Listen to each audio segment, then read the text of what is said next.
Now back to our top story. A BBC Radio Kent investigation has revealed a doctor in East Kent was allowed to continue to practice for 5 years after the trust that employed him began making out-of-court settlements with his former patients. Since 2002, East Kent Hospitals Trust has paid out more than £650,000 to 15 patients treated by Dr. David Bruce Jackson from Canterbury. He wasn't sacked until 2007.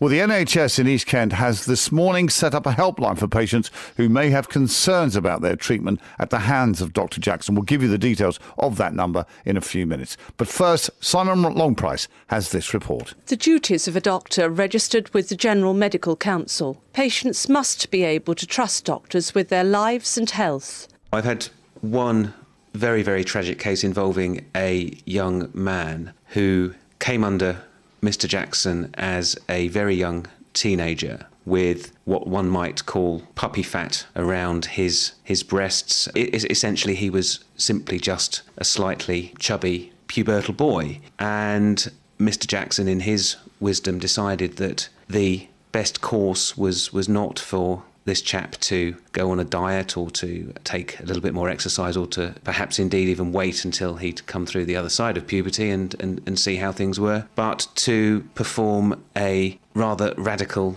bilateral mastectomy on this 13-year-old boy, leaving him with malpositioned nipples and really quite severe scars under each breast that he will have to carry with him for the rest of his life. Provide a good standard of practice and care. He decided that he was going to do a breast reconstruction, and he told me how he was going to do it and that I would be a good patient for that.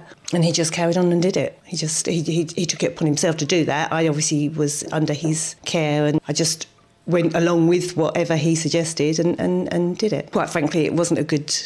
What he did needed lots of corrections, many corrections actually, and it continued until 2007, where he kept doing other corrections and trying to put the whole job right. Recognise and work with the limits of your competence. My main operation in 2006, in the November 2006, was the real beginning of all my problems. It was quite a large operation and subsequently suffered, and I'm still suffering from that operation. The operation wasn't the right one for me, but it was the only one that was on offer. I'm constantly in pain. I've had various medications which would try and alleviate the pain, but nothing will actually get rid of it. I've got it now for life. So I just have to deal with it on a daily basis. 3 patients, 1 doctor. Dr. David Bruce Jackson from Canterbury, General Surgeon for the East Kent Hospitals University Foundation NHS Trust. Suspended by the Trust in June 2007 and sacked in the December. Suspended by the GMC in October 2007 but not struck off.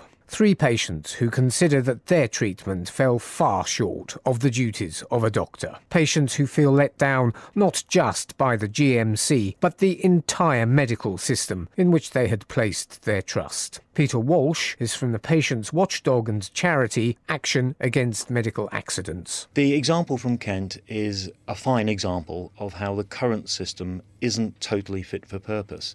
Of course, individual trusts, if they know about problems with an individual doctor, should be taking action both internally, and they should also be reporting those issues to the regulator, in this case the GMC. And the GMC, when they hear about serious failings that put patients at risk, should take immediate action. There are interim measures they can and often do take to protect patients by stopping a doctor practicing whilst there's a full investigation. However, these reporting of concerns and taking of prompt and effective action are not consistently applied.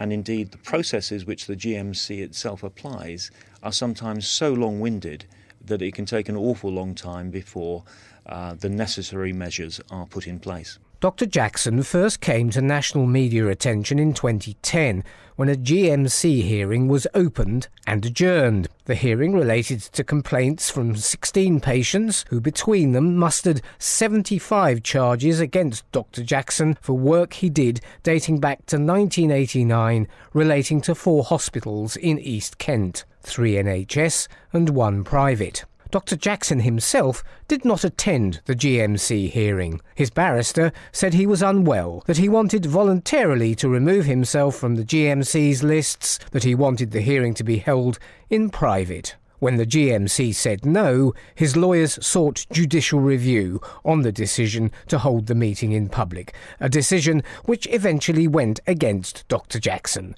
However, 2 years on, a full and public hearing has yet to take place. The second time that Dr. Jackson came to national media attention was last year. This time it was at an inquest into the death of one of his patients. He didn't turn up to this either. The 68-year-old patient, Jill Phillips, died in 2006 from cancer, but her family was convinced something hadn't been right and eventually forced the issue. At December's inquest, a senior pathologist apologised to the family and took the rare step of changing the wording of a death certificate and added to the record that an inappropriate operation had contributed to her death. An operation conducted by Dr. Jackson in 2004. He didn't take out the correct part of her bowel and left in place her cancer, from which she later died. The coroner recorded a verdict which stated that there had been serious failures amounting to neglect. Jill Phillips' daughter, Kate Keane. I think that the coroner's verdict has gone some way towards allowing us to feel as if rights can be wronged within the NHS, but it also leads us to think that the system for regulating the medical profession is not good enough at the moment. And it seems as if somebody, whatever issues they have, if that is reported through to the correct bodies, then action must be taken very, very quickly indeed. It hasn't been a quick process. The first referral to the GMC about Dr. Jackson was made in 2004. A hearing was scheduled for 2007 but did not take place. The hearing in 2010 was opened but adjourned. The 16 bowel cancer, breast cancer and plastic surgery patients or their relatives are still waiting for a new date. So much is already known. But what hasn't so far been revealed is that between 2002 and now, the East Kent Hospitals Trust has paid out £651,000 in out-of-court settlements to 15 patients. Further payments have also been made to a number of Dr. Jackson's private patients. So people were coming under Dr. Jackson's knife or care until September 2007. 5 years after the Hospitals Trust began paying out-of-court settlements to patients whose treatments he'd botched, and 3 years after the first referral to the GMC. One of the patients who came under his knife in 2006 is Judy Greenhall, from whom we heard earlier and who lives in Herne Bay. You start off with a surgeon and you believe everything that he's doing is correct. You have no reason to think otherwise. You put your trust into them. And as far as I was concerned, they were lying. They had, they weren't being truthful to me and saying, look, I'm very, very sorry. Things have happened and he's now being suspended, and put your hands up and just, admit to it. They should have done. Now, the operation that caused all your problems took place after the General Medical Council had been notified about Dr. Jackson. What is your view on that? Again, it's despicable, quite honestly. I mean, any slight problem that they've got with a surgeon, whether it, regardless of who it is, they should then withdraw that person from the trust and look into why it was happening in the first place. There's obviously not anyone that is watching surgeons from a higher authority doing their work in order to make sure that no problems have occurred, no mistakes are made. They've just got to be watched. If they're incompetent, they're suspended. In fact, Judy's suspicions were only raised when she read about Dr. Jackson in the press. She then contacted a solicitor and eventually won an out-of-court settlement from the Hospitals Trust. We also heard earlier from Jan, another patient who won an out-of-court settlement, but who too was only alerted to Dr. Jackson via the press rather than the medical establishment, a fact which distresses her deeply. It worries me. It worries me a lot because since I've been aware of what Mr. Jackson was doing, obviously there are a lot of other women in the same position as myself, and it worries me that Mr. Jackson was able to do this and just carry on performing surgery and it go unnoticed. It worries me intensely. Do you know how physicians are policed and surgeons are policed, how their performance is monitored? No, I've never given it any thought. I never have, and I don't think probably anybody who's in that vulnerable position would. You're just in their hands and you're trusting, and you are vulnerable. Judy and Jan both feel betrayed by the entire architecture of the NHS and the medical professions and those associated with it. The most senior regulator of doctors and surgeons, the one that can stop them working, is the General Medical Council. Its chief executive is Neil Dixon. I think the architect of the NHS, and indeed of the whole private sector, has not been fit for purpose. I think there is evidence that in some cases in the past, employers have either been very slow to identify areas of concern, or when they have identified areas of concern, they have been slow to refer. I think patients who have been harmed by a doctor under any circumstances, one has to just feel enormously sorry that that has happened and to apologise where the system has not worked effectively to provide the protection that is needed. But I do recognise that for patients who've been affected by these doctors, there is an enormous sense of frustration and anger that this thing goes on and on and on. Peter Walsh from the Patients Watchdog and charity Action Against Medical Accidents says the NHS and medical establishment remains far too complacent. Unfortunately, the lessons from various scandals involving doctors and indeed other healthcare professionals over the years, most notably, for example, in the Shipman inquiry and the voluminous recommendations made at the end of that, have not been learnt. We're still waiting for some serious gaps in the regulation of health professionals to be plugged. It is ridiculous that a doctor or indeed a nurse can have a multitude of clinical negligence claims made against them, and the regulatory body may not know anything about this. The GMC has gradually been improving itself. It's made some impressive strides to become an effective regulator of doctors.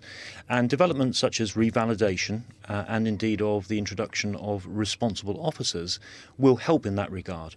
However, they do next to nothing to replace the need, for example, to introduce a statutory duty of cooperation upon healthcare organisations, mainly employers, to report concerns about doctors and other health professionals to the regulator. Neil Dixon from the GMC is at pains to stress that reforms are being introduced. I think we are moving towards a situation where we will have in place a rigorous system for checking the competence of doctors on an ongoing basis. Patients expect a system which is more transparent than it used to be. We're introducing a new system from the end of this year, which means that every doctor in this country will have to go through a process in which they demonstrate that they're competent and fit to practice on an ongoing basis. The fact is that doctor in law will have a responsible officer who is responsible for their competence and fitness to practice. If you look at the attitude of doctors today, it's very different from even 10 or 15 years ago. They are much more open, they are much more willing to admit that they've made mistakes, they are more willing to engage with patients. How well established the new culture of transparency and accountability is perhaps open to doubt. We invited a health minister to interview. That was declined, with a statement drawing our attention to the introduction of revalidation and responsible officers. We invited the British Medical Association to join us. It declined and issued a statement saying it welcomes revalidation in principle, but it does have concerns about the new proposals to monitor doctors. We invited the NHS Litigation Authority to give an interview. It declined. And we invited East Kent Hospitals Trust to give its explanation of what happened there between 2002 and 2007. It declined, with a statement apologising to affected patients and saying that it has changed procedures. And of course, we sought an interview with Dr. Jackson. He did not reply to our inquiries. Well, as a direct result of our investigation, a helpline is being set up by East Kent Hospitals Trust for any former patients of Dr. David Jackson or their relatives who may have concerns about the treatment they received. The number to call is 01233 616 615. That's 01233